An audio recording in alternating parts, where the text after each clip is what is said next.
کی آیت نمبر 109 سے 113۔ اعوذ باللہ من الشیطان الرجیم، بسم اللہ الرحمن الرحیم۔ ہا انتم ہؤلاء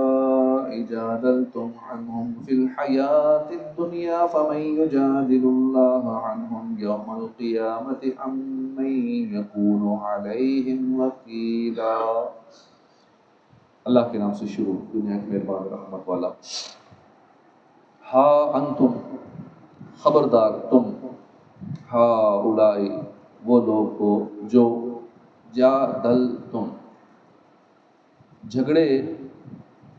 ان کی طرف سے، عنہم ان کی طرف سے، فی الحیات الدنیا دنیا کی زندگی میں، فمن یجادل کون جھگڑا کرے گا، یجادل اللہ عنہم کون جھگڑا کرے گا اللہ سے، عنہم ان کی طرف سے، یوم القیامہ قیامت کے دن، ام من یکون یا کون ہوگا، علیہم وکیلا ان کا وکیل، ان کا کارساز کون ہوگا، ومن یعمل اور جو کرے، سوءا برا کام، او یظلم یا ظلم کرے، نفسہ اپنی جان پر، ثم یستغفر اللہ پھر اللہ سے مغفرت طلب کرے، یجد اللہ غفور الرحیم تو وہ پائے گا اللہ کو بخشنے والا مہربان، ومن یکسب اور جو یکسب کمائے، اثم گناہ، فانما یکسبہ تو صرف وہ اسے کماتا ہے، علی نفسہ اپنی جان پر، وکان اللہ علیما حکیما اور اللہ علم والا حکمت والا ہے، ومن یکسب اور جو کمائے یا ارتکاب کرے، خطیئۃ او اثما ثم یرم بہ بریئا فقد احتمل بہتانا و اثما مبینا اور جو ارتکاب کرے یا کمائے، خطیئت کسی خطا، او اثمن یا گناہ کا، ثم پھر یوم بہ الزام دے اس کا، بریئا کسی بے گناہ پر، فقد احتمل تو بے شک اس نے اٹھایا، بہتانا بہتان، و اثما مبینا اور کھلا گناہ، ولولا فضل اللہ علیک ورحمتہ اور اگر نہ ہوتا اللہ کا فضل، علیک تمہارے اوپر، ورحمتہ اور اس کی رحمت، لہمت تو ضرور ارادہ کیا تھا، طائفۃ منہم ان یضلوک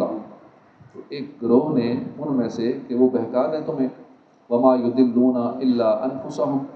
اور وہ نہیں گمراہ کرتے الا انفسہم مگر اپنی جانوں کو، وما یضرونک من شیء اور وہ نقصان نہیں پہنچا سکتے تمہیں، من شیء کسی چیز سے کچھ، وانزل اور نازل کی، اللہ نے نازل کی، علیک الکتاب تمہاری طرف یا تمہارے اوپر کتاب، والحکمہ اور حکمت، وعلمک اور تمہیں سکھا دیا، ما لم تکن تعلم جو کچھ تم نہ جانتے تھے، وکان فضل اللہ اور اللہ کا فضل ہے، علیک عظیما تمہارے اوپر اللہ کا بہت بڑا فضل ہے۔ ترجمہ کنز العرفان۔ اے لوگوں سن لو، یہ تم ہی ہو جو دنیا کی زندگی میں ان کی طرف سے جھگڑے، تو قیامت کے دن ان کی طرف سے اللہ سے کون جھگڑے گا یا کون ان کا کارساز ہوگا۔ یہاں عام لوگوں سے اور بطور خاص طعامہ کی قوم سے خطاب فرمایا گیا ہے کہ اے لوگوں سن لو، تم جو آج دنیا کی زندگی میں ان خیانت کرنے والوں کی طرف سے جھگڑتے ہو، تو جب قیامت کے دن خیانت کرنے والا مجرم اللہ کی بارگاہ میں پیش ہوگا اور اللہ اس کے عذاب کا فیصلہ فرما دے گا، تو اس وقت کون ان کی طرف سے اللہ سے جھگڑے گا یا کون ان کا وکیل اور کارساز ہوگا۔ یعنی جیسے دنیا میں تم فیصلہ کرنے والے کو دھوکہ دیتے ہو، اس طرح دھوکہ دینے کے لیے اللہ کی بارگاہ میں جھگڑنا ناممکن ہے،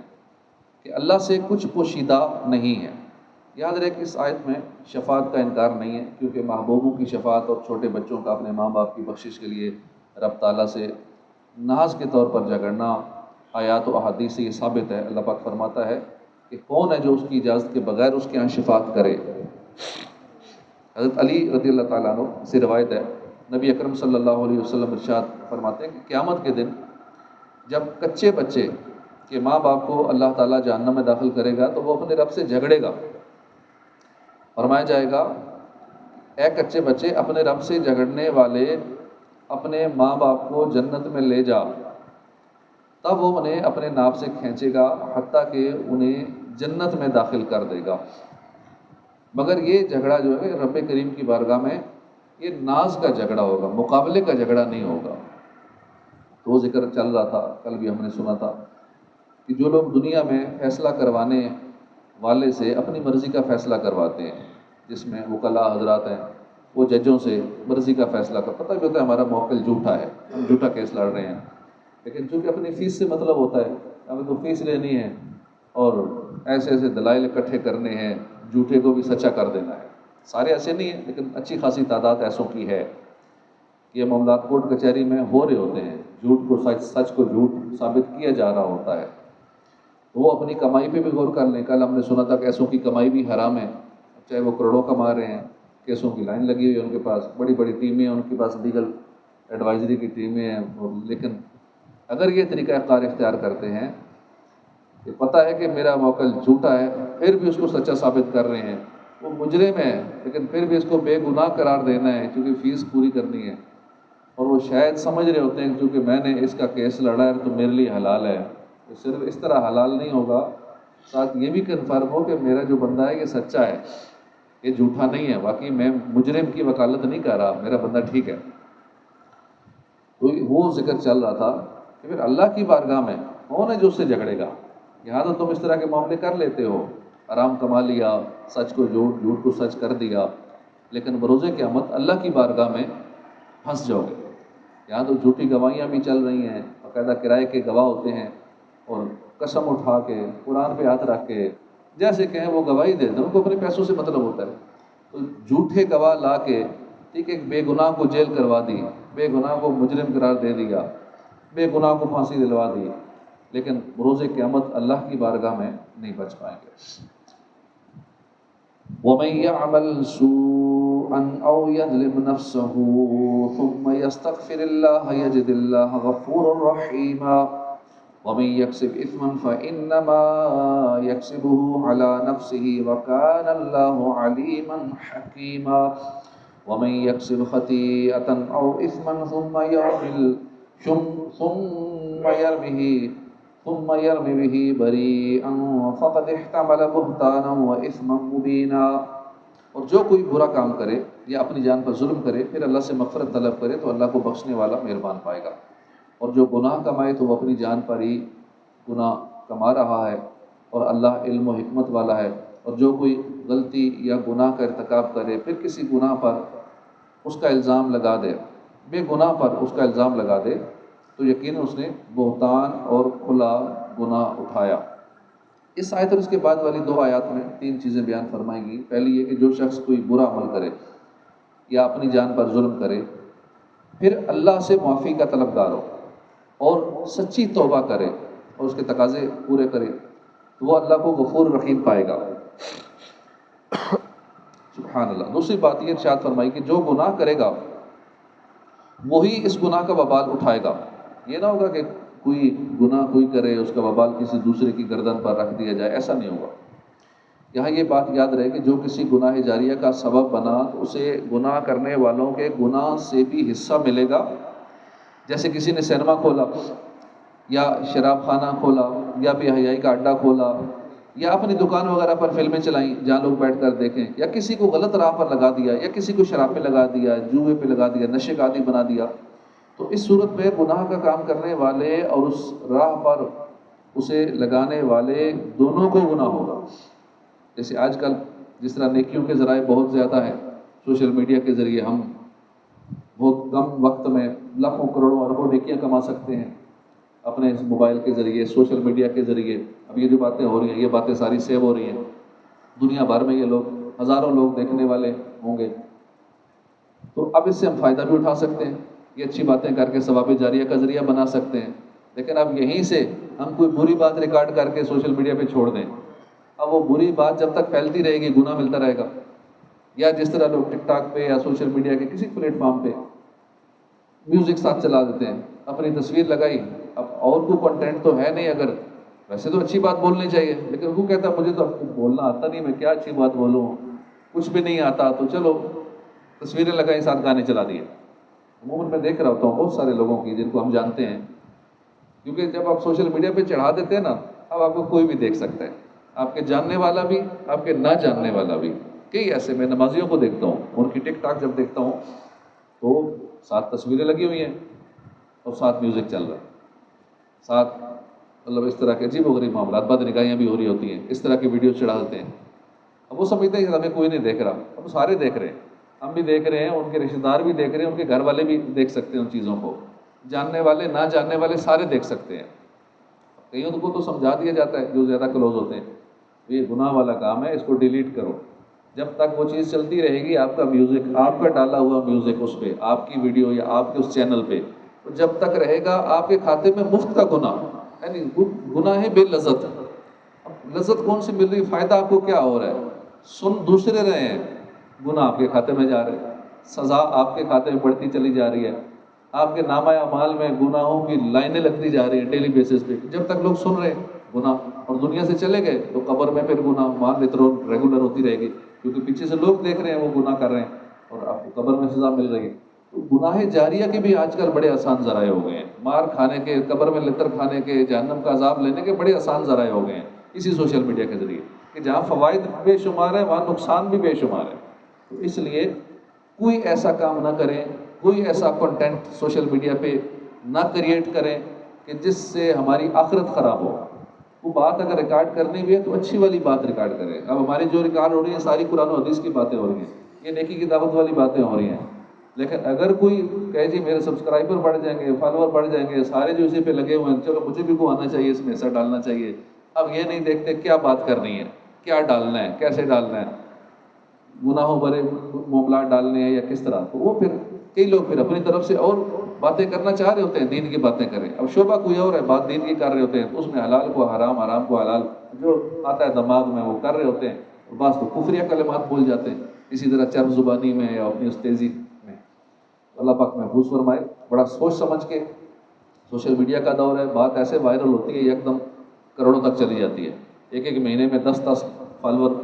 10 لاکھ فالور، سبسکرائبر ہو جاتے ہیں، اور ایک ایک ویڈیو پہ 10 لاکھ لوگ سننے والے، دیکھنے والے، یہ تو ایک روٹین بنتی جا رہی ہے، اور لوگ اس کے ذریعے پھر کماتے بھی ہیں، اور جو وہ کمائی ہوتی ہے اس ذریعے سے، وہ کمائی ناجائز ہے، ہاں جائز ذریعے بھی ہیں لیکن اس طرف آتا کوئی نہیں ہے، معلومات تو لیتے نہیں ہے، بس آنا چاہیے، مہینے کا 2 کروڑ آ رہا ہے، 4 کروڑ آ رہا ہے، تو آ رہا ہے، یہ نہیں دیکھتے جو آ رہا ہے وہ جائز ذریعے سے آ رہا ہے یا حرام ہے یا حلال ہے، اس طرف کوئی توجہ نہیں ہوتی، تو حرام کھا کے اپنی آخرت کو برباد کرتے ہیں۔ تو اس کی معلومات لے لینی چاہیے، جو بھی ہمارا سورس آف انکم ہے سوشل میڈیا سے ہے، یا جس طرح بھی ہم ای کامرس کر رہے ہیں، دیگر کنٹینٹ کریٹر ہیں، یا جس طرح بھی کر رہے ہیں، جو سورس آف انکم ہے اس کی شرعی معلومات لے لینی چاہیے کہ یہ حلال ہے یا حرام۔ تو اس آیت اور اس کے بعد والی 2 آیات میں 3 چیزیں بیان کی گئی ہیں، کہ پہلی ہے کہ جو شخص کوئی برا عمل کرے یا اپنی جان پر ظلم کرے، پھر اللہ سے معافی کا طلبگار ہو، سچی توبہ کرے، اس کے تقاضے پورے کرے، تو اللہ غفور رحیم، اللہ کو غفور رحیم پائے گا۔ تو جو گناہ جاریہ کا سبب بنتا ہے، حدیث پاک ہے، حضرت عبداللہ بن مسعود رضی اللہ عنہ سے روایت ہے، نبی اکرم صلی اللہ علیہ وسلم نے فرمایا کہ ہر وہ جان جسے ظلماً قتل کیا جائے تو اس کے خون کا گناہ حضرت آدم علیہ السلام کے پہلے بیٹے پر ہوگا، حالانکہ آدم علیہ السلام کو دنیا سے پردہ فرمائے یا ان کے بیٹے کو کتنا عرصہ گزر گیا، 1400-1500 سال تو ابھی ہمارے آقا صلی اللہ علیہ وسلم کو پردہ فرمائے، ظاہری پردہ فرمائے ہو گئے، اور اس سے پہلے ہزاروں سال آدم علیہ السلام، پھر ان کے بیٹے، کتنا عرصہ گزر گیا، لیکن اب بھی دنیا میں کوئی قتل ہوتا ہے یا قیامت تک کوئی قتل ہوتا رہے گا، گناہ اس کے سر، کیونکہ آغاز اس نے کیا تھا اس کام کا، قتل کا آغاز اس نے کیا تھا، اس لیے ہر قتل کا گناہ اس کے کھاتے میں جائے گا۔ تو اس لیے جو بندہ کوئی غلط طریقہ ایجاد کرے گا سارے گناہ اس کے کھاتے میں جاتے رہیں گے۔ اس لیے کوئی ایسا کام سٹارٹ نہ کیا جائے کہ جو وہ آگے چلنا شروع ہو جائے اور پھر شروع کرنے والے کو، پہلے لوگوں کو اس گناہ کا نہیں پتا تھا لیکن اس نے ایسا نیا کام شروع کر دیا گناہ والا کہ اب لوگ وہ گناہ کرتے جا رہے ہیں اور اس کے کھاتے میں ویسی سزائیں اکٹھی ہوتی جا رہی ہیں۔ تو جو بھی دنیا میں قتل کرے گا، خون کسی کا کرے گا، اس کا گناہ آدم علیہ السلام کے پہلے بیٹے پر ہوگا، کیونکہ اس نے یہ قتل کا طریقہ نکالا۔ حضرت جریر بن عبداللہ رضی اللہ تعالیٰ عنہ سے روایت ہے، تاجدار رسالت صلی اللہ علیہ وسلم نے فرمایا، جس نے اسلام میں کوئی اچھا طریقہ نکالا پھر اس کے بعد اس پر عمل کیا گیا تو عمل کرنے والے کے ثواب کی مثل ثواب اس کے نامہ اعمال میں لکھا جائے گا، اور ان عمل کرنے والوں کے ثواب میں کوئی کمی بھی نہ ہوگی۔ اور جس نے اسلام میں کوئی برا طریقہ جاری کیا پھر اس کے بعد اس پر عمل کیا گیا تو عمل کرنے والے کے گناہ کی مثل گناہ اس کے نامہ اعمال میں لکھا جائے گا، اور ان عمل کرنے والوں کے گناہ میں بھی کوئی کمی نہ ہوگی۔ حضرت ابو مسعود انصاری رضی اللہ عنہ سے روایت ہے، رسول اللہ صلی اللہ علیہ وسلم نے فرمایا، جس نے کسی بھلائی کے کام پر رہنمائی کی تو اس کے لیے وہ کام کرنے والے کی طرح ثواب ہے۔ حضرت ابو ہریرہ رضی اللہ عنہ سے روایت ہے، رسول کریم صلی اللہ علیہ وسلم نے فرمایا، جو ہدایت کی طرف بلائے تو اسے ویسا ثواب ملے گا جیسا اس کی پیروی کرنے والے کو ملے گا، اور ان پیروی کرنے والوں کے ثواب میں کوئی کمی نہ ہوگی، اور جو گمراہی کی طرف بلائے تو اسے ویسا گناہ ملے گا جیسا اس کی پیروی کرنے والے کو ملے گا، اور ان پیروی کرنے والوں کے گناہ میں کوئی کمی نہ ہوگی۔ وَمَن يَكْسِبْ خَطِيئَةً أَوْ إِثْمًا، اور جو کوئی غلطی یا گناہ کا ارتکاب کرے۔ اس آیت میں تیسری بات ارشاد فرمائی گئی کہ جس نے کسی بے گناہ پر الزام لگایا تو اس نے بہتان اور بہت بڑے گناہ کا بوجھ اٹھایا۔ آیت میں گناہ سے مراد گناہ کبیرہ ہے اور خطا سے مراد گناہ صغیرہ ہے۔ اس سے معلوم ہوا کہ بے گناہ کو تہمت لگانا یہ سخت جرم ہے، اور وہ بے گناہ خواہ مسلمان ہو یا کافر، کیونکہ طامہ نے یہودی کافر کو بہتان لگایا تھا، اس پر اللہ تعالیٰ نے اس کی مذمت فرمائی۔ احادیث میں بھی بے گناہ پر تہمت لگانے کی وعیدیں بیان کی گئی ہیں۔ حضرت ابو درداء رضی اللہ عنہ سے روایت ہے، حضور پر نور صلی اللہ علیہ وسلم نے فرمایا، جس نے کسی کی کوئی ایسی بات ذکر کی جو اس میں نہیں ہے تاکہ اس کے ذریعے اس کو عیب زدہ کرے تو اللہ تعالیٰ اسے جہنم میں قید کر دے گا یہاں تک کہ وہ اپنی کہی ہوئی بات ثابت کرے۔ اس سے مراد یہ ہے کہ وہ طویل عرصے تک عذاب میں مبتلا رہے گا۔ حضرت عمرو بن عاص رضی اللہ عنہ سے روایت ہے، نبی اکرم صلی اللہ علیہ وسلم نے فرمایا، جس مرد یا عورت نے اپنی لونڈی کو اے زانیہ کہا جبکہ اس کے زنا سے آگاہ نہ ہو تو قیامت کے دن وہ لونڈی انہیں کوڑے لگائے گی، کیونکہ دنیا میں ان کے لیے کوئی حد نہیں۔ کسی کو اسے اتنا کہہ دیا اے زانی، جب اس نے زنا کیے ہی نہیں ہے تو کیوں اس کو یوں کہا؟ اس کی سزا ملے گی۔ ہاں، دنیا میں بھی اگر قانونی کارروائی ہو تو اس کی سزا بھی ہوتی ہے، لیکن آخرت کی سزا تو ہے۔ دنیا میں بچ بھی گئے، اپنے سورسز سے بچ گئے، پیسہ لگا کے بچ گئے، تعلقات کی وجہ سے بچ گئے، پاور میں ہیں بچ گئے، آخرت میں کیسے بچیں گے؟ وہاں تو ایک لونڈی اور غلام اور کنیز وہ بھی نہیں چھوڑے گی، کوڑے لگائے گی، مارے گی۔ تو اس لیے کسی پہ بھی الزام نہ لگایا جائے۔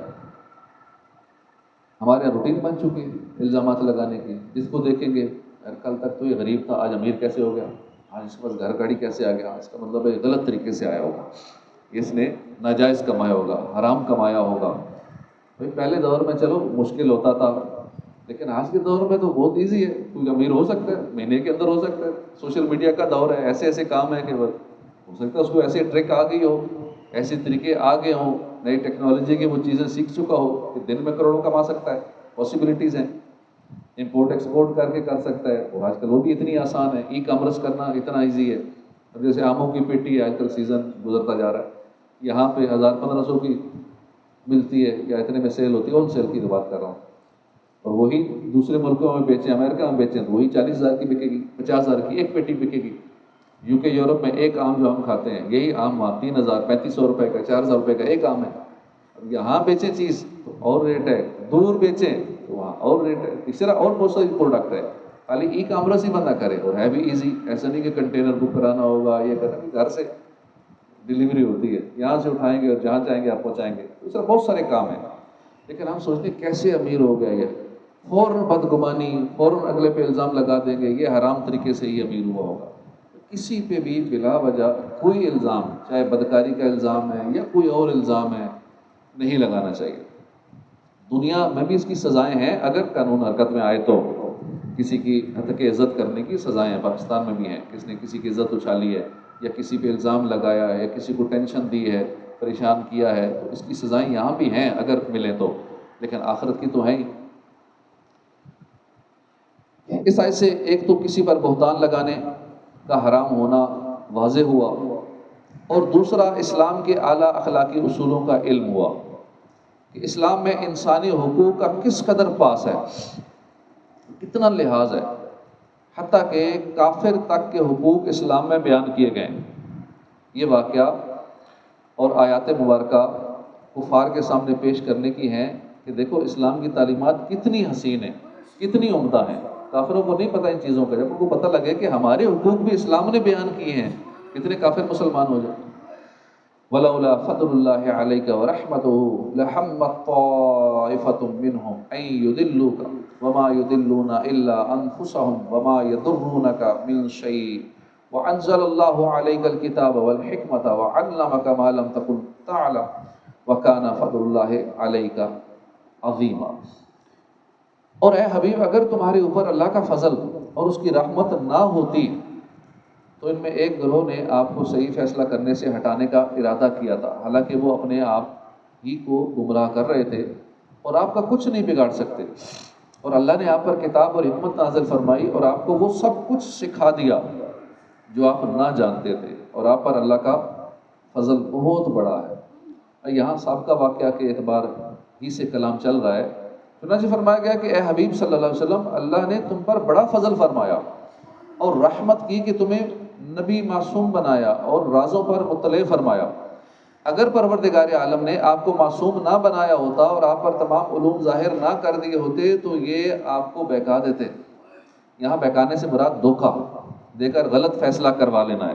وہ لوگ جو آپ کو دھوکہ دینا چاہتے ہیں یہ تو اپنے آپ کو گمراہ کر رہے ہیں، کیونکہ اس کا وبال انہی پر ہے. یہ حضور انور صلی اللہ علیہ وسلم کو دھوکہ نہیں دے سکتے کیونکہ ان کی حفاظت ان کا رب فرماتا ہے. حدیث فرمایا کہ یہ لوگ آپ کا کچھ نہیں بگاڑ سکتے کیونکہ اللہ نے آپ کو ہمیشہ کے لیے معصوم بنایا. وَعَلَّمَكَ مَا لَمْ تَكُنْ تَعْلَمُ، اور تمہیں وہ سب کچھ سکھا دیا جو تم نہ جانتے تھے. آج کے دور میں یا اس دور میں بھی منافق کہتے تھے نا، نہیں حضور نہیں جانتے، حضور کو علم غیب نہیں ہے. آج بھی لوگ سر عام یہ باتیں کر رہے ہوتے ہیں. ایسے مولوی کی بات نہیں سننی جو یہ کہ حضور کو علم نہیں ہے. وہ ہمیں کو جاہل کہتے تو غصہ آتا ہے. آقا کے بارے میں ایسی گستاخیاں کرتے ہیں کہ یہ جانتے نہیں. نہ جانا ایک عیب ہے نا، اور جاننا ایک خوبی ہے. علم ایک خوبی ہے، جہالت ایک خامی ہے. اور وہ خامی کو حضور کی طرف کریں کہ نہیں حضور نہیں، غیب کا علم کسی کو نہیں ہے، صرف اللہ جانتا ہے اور کسی کو نہیں. مطلب اٹیک حضور کی ذات پہ کہ یہ نہیں جانتے. کہنے کا مقصد ان کا یہ بھی ہوتا ہے اور ڈائریکٹ کہتے بھی ہیں. تو یہ آیت مبارکہ حضور اقدس صلی اللہ علیہ وسلم کی عظیم مدح پر مشتمل ہے. اللہ نے فرمایا کہ حبیب صلی اللہ علیہ وسلم، اللہ تعالیٰ نے آپ پر کتاب اور حکمت نازل فرمائی اور آپ کو دین کے امور، شریعت کے احکام اور غیب کے وہ علوم عطا فرما دیے جو آپ نہ جانتے تھے. اب یہاں حضور پر نور صلی اللہ علیہ وسلم کے علم غیب سے متعلق چند ضروری باتیں ذہن نشین رکھیں کہ مسلمانوں کا عقیدہ اس بارے میں کیا ہے، پھر انشاءاللہ کوئی عقیدہ خراب نہیں کر پائے گا. یہ باتیں پیش نظر رہیں تو انشاءاللہ کوئی گمراہ بہکا نہ سکے گا. چنانچہ اعلیٰ حضرت امام احمد رضا خان رحمۃ اللہ علیہ فرماتے ہیں کہ بے شک غیر خدا کے لیے ایک ذرے کا علم ذاتی نہیں. اس قدر یعنی اتنی بات خود ضروریات دین سے ہے اور اس کا منکر کافر ہے. غیر خدا کے لیے ایک ذرے کا ذاتی علم کسی کے پاس نہیں. بے شک غیر خدا کا علم اللہ تعالیٰ کی معلومات کو حاوی نہیں ہو سکتا، برابر تو درکنار ہے. تمام اولین و آخرین، انبیاء، مرسلین، ملائکہ، مقربین، سب کے علوم مل کر علوم الہیہ سے وہ نسبت نہیں رکھ سکتے جو کروڑ ہا کروڑ سمندروں سے ایک ذرے، ایک ذرا سی بوند کے کروڑویں حصے کو ہے کہ وہ تمام سمندر اور یہ بوند کا کروڑواں حصہ یہ دونوں متناہی ہیں، یعنی ان کی ایک انتہا ہے۔ سمندر ایک ہی بہت بڑا ہے، لیکن بالفرض کروڑوں سمندر ہو، لیکن پھر بھی کروڑوں، ایک لمٹ تو ہے نا، ایک حد ہے۔ جبکہ اللہ تعالیٰ کے علوم وہ غیر متناہی در غیر متناہی در غیر متناہی ہے، یعنی ان کی کوئی انتہا ہی نہیں ہے۔ اور مخلوق کے علوم اگرچہ عرش و فرش، مشرق و مغرب، روز اول تا روز آخر جملہ کائنات کو محیط ہو جائیں، پھر بھی متناہی ہیں کہ عرش و فرش یہ دو حدیں ہیں، روز اول و روز آخر دو حدیں ہیں، اور جو کچھ دو حدوں کے اندر ہو وہ تو متناہی ہوتا ہے نا، کہ یہاں سے سٹارٹ ہوا یہاں تک، یہ لمٹ کے اندر ہے، وہ متناہی ہوتا ہے، لمیٹڈ ہوتا ہے۔ بالفعل غیر متناہی کا علم تفصیلی مخلوق کو مل ہی نہیں سکتا، تو جملہ علوم خلق و علم الہی سے اصلا نسبت ہونی محال قطعی ہے، نہ کہ معاذ اللہ تو ہمیں مساوات۔ اس پر اجماع ہے کہ اللہ کے دیے ہوئے سے انبیاء کرام کو کثیر وافر غیبوں کا علم ہے، یہ بھی ضروریات دین سے ہے۔ جو اس کا منکر ہو کافر ہے، کہ سرے سے نبوت ہی کا منکر ہے۔ کوئی یہ کہے کہ نہیں اللہ نے علم دیے ہی نہیں ہے، کسی بھی نبی کو نہیں دیا، اب تو کافروں کے پاس اتنا ہے، کافروں کی بنائی ہوئی ٹیکنالوجی کے پاس اتنا علم ہے، اے آئی کی technology, ChatGPT version 5 تک آ چکا، گروک 4 تک آ چکا، ایلن مسک نے جو بنایا، دیگر کتنے چیٹ جی پی ٹی کے اے آئی کے آگے ٹولز آ چکے ہیں، وہ ان کے پاس اتنا علم ہے کہ دنیا بھر کی بات ابھی پوچھیں وہ ہر چیز بتائیں گے۔ تو جب انسان کی اور کافروں کی بنائی ہوئی چیزوں میں اتنا علم ہے کہ جو چیز پوچھیں اگلا اس کی فوراً سیکنڈوں کے اندر ہر چیز بتا دے گا، تو اللہ نے اپنے پیاروں کو کتنا دیا ہوگا، اللہ نے اپنے نبیوں کو کتنا دیا ہوگا، اللہ نے نبیوں کے سردار صلی اللہ علیہ وسلم کو کتنا دیا ہوگا۔ اور اس پر بھی اجماع ہے کہ اس فضل جلیل میں محمد رسول اللہ صلی اللہ علیہ وسلم کا حصہ تمام انبیاء و تمام جہان سے اتم و اعظم ہے۔ اللہ کی عطا سے حبیب اکرم صلی اللہ علیہ وسلم کو اتنے غیبوں کا علم ہے، اتنا علم ہے کہ جن کے شمار پھر اللہ ہی جانتا ہے کہ کتنا علم دیا اللہ نے اپنے محبوب کو، پھر یہ اللہ ہی جانتا ہے، سب سے زیادہ دیا، کیونکہ ہر خوبی سب سے زیادہ تھی۔ انا اعطیناک الکوثر، الکوثر جو سب سے سپرلیٹو ڈگری ہوتی ہے کسی بھی چیز کی، ایک ہوتا ہے تھوڑا، قلیل، پھر تھوڑا کثیر، اکثر، الکوثر اس کی بالکل ہائیسٹ ڈگری جو ہے کسی بھی زیادتی کی، اللہ نے وہ عطا فرمایا ہے اپنے محبوب کو۔ تو علم بھی ایسا عطا فرمایا کہ ایسا علم کسی کا نہیں۔ یاد رہے کہ یہاں جو لکھا ہوا نا ما لم تکن تعلم، اس میں وہ سب کچھ داخل ہے جو آپ صلی اللہ علیہ وسلم نہیں جانتے تھے۔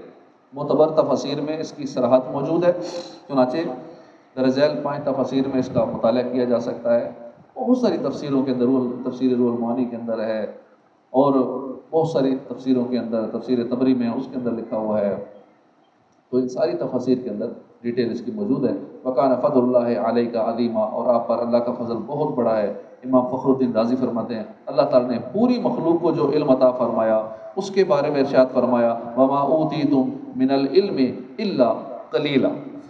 اور اے لوگوں تمہیں بہت تھوڑا علم دیا گیا، پوری کائنات جتنا اور لوگوں کو علم دیا، فرمایا تھوڑا سا علم دیا گیا۔